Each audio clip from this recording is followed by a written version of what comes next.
Night Shyamalan's won the box office during its opening weekend, but its haul was only slightly higher than that of Split. Glass box office opening weekend barely tops Split M. As viewers will recall, the director's 2017 thriller ended with the surprise reveal that it took place in the same universe as Shyamalan's 2000 film Unbreakable. Fans of the grounded superhero drama had yearned to see a sequel for nearly 2 decades, so there was understandable excitement surrounding Glass' release. Not only were Unbreakable characters David Dunn and Elijah Price returning to the big screen, Shyamalan himself seemed to rediscover his mojo after a string of duds, meaning had the potential to be something truly special.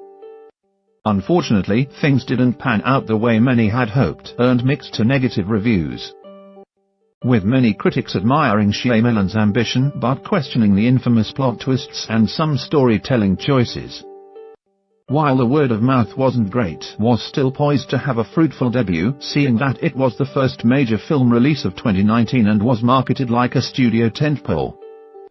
Those factors helped it overcome the shaky reception and post a solid opening.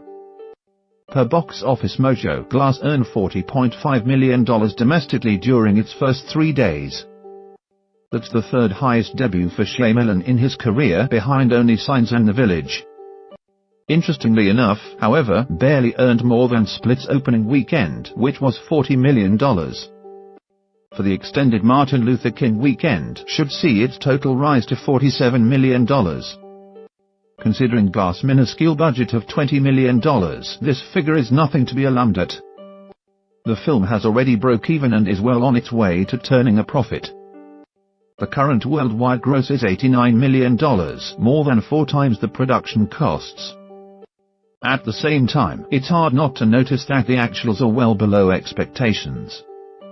Earlier projections had pegged for as much as $70 million domestically and $120 million globally for the MLK holiday. And it's highly unlikely the film reaches those numbers by tomorrow.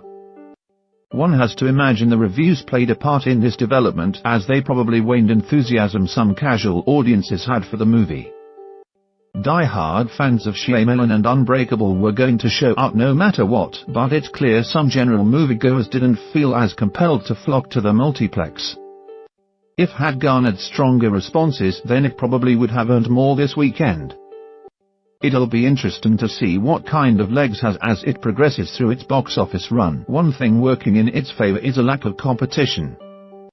There isn't much of note opening in the next couple of weeks. The Lego Movie 2, the second part, is the next high-profile offering on the calendar.